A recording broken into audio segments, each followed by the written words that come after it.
Hey guys, welcome to another commentary done by Diggity. This is going to be part of MST Survivor Series Group 11. I'll actually have to do the second set tomorrow, so it'll be a little bit on delay, but wanted to make sure you guys knew I was still doing original StarCraft and doing commentary in general.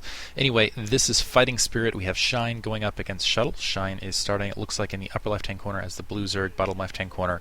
We have Shuttle as the white protoss. You can see Shine, he almost reminds me of a young GG play. Doesn't quite play at that level in my opinion, but he's a decent player. He's kind of surprised people here and there. He ended up beating Bisu. There was actually a period of time where he beat quite a few high-level players right in a row during the last Pro League season, and everyone thought, oh, he's the dude. He's going to be this amazing breakout star. So maybe this is his season. We'll see. Shuttle, he had some action in GOM TV. It did pretty well there. And then just ended up getting, I can't remember who he got curb stomped by. It's either Jaedong, Flash, or Bisu, one of those three, but he ended up getting curb stomped. It's been a while. So hopefully that actually GOM TV will be back sooner rather than later. Looks like Shuttle is going for a fast expansion. We'll see how he decides to play it after that. Fortunately or unfortunately, depending on how you look at it, because sometimes you do want that drone scout out on the front just to be annoying, it looks like Shine is going to send that Overlord directly towards Shuttle's base. And hopefully I don't get confused doing the two S's here.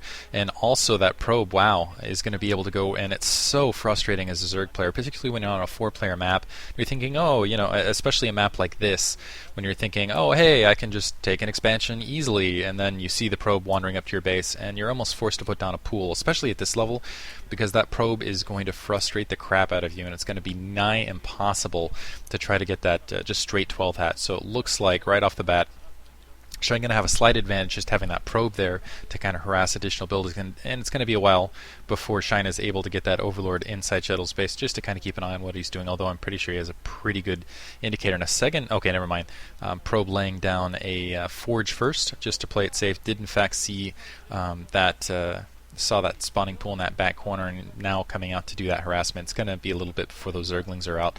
And someone's mother watching on I always feel like whenever you see the mothers of the StarCraft players, they always look extremely wise and concerned. It's like they too had played StarCraft back in the day. It's weird. I almost feel like I get that, even though it's a 10-year-old game, you think it's like, man, they came from a long generation of maybe there was some StarCraft equivalent game back in South Korea. It's called by a completely different name that's not like chess or whatever. I won't go down those lines.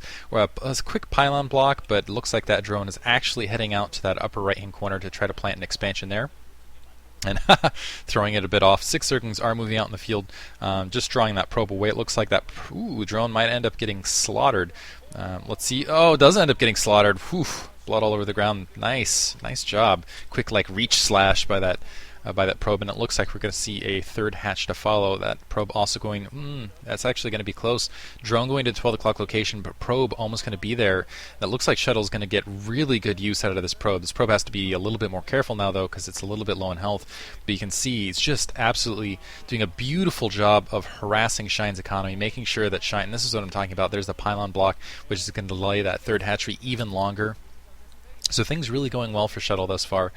He had to place the 2 cannons, it looks like, a little bit later, but no Zergling pressure thus far. So 6 Zerglings, 2 delayed hatcheries, and he's really rolling. It looks like he also just now placed that gateway, and it looks like he managed to keep up with his economy as well. So a little bit of a rocky start there for Shine. He's by no means out of this match, but definitely has to be a little bit flustered now walking into it. Let's see if he can at least stop the second probe scout. He's got a lot of Zerglings out there, and I almost feel like if you're going to invest the 6 Zerglings, you need to at least manage to kill 1 probe. But you might as well go kill that second one. And we're already seeing a tech delay. And again, what I've seen lately, at least, not lately because everyone's been playing the StarCraft 2 beta, but just prior to this, we've been seeing kind of shifts where sometimes people will be going the 4-hatch and then into 5-hatch Hydra, or sticking to 4-hatch Muta, depending on the scenario. Or sometimes they'll show the 3-hatch just to throw the Protoss off, actually continue with 3-hatch Muta from there, and just play the game kind of piecewise, just to, again, just throw the Protoss off altogether. And it's very difficult for a Protoss to scout and kind of tell the difference between the 3 builds. And really cope with all of them. I think Shine is going to end up in a good position to kind of throw that around. Let's see if he places down a 4th hatchery momentarily, or if he starts saving larvae after he puts down that Mutalisc Den, or again if he just starts adding stuff on.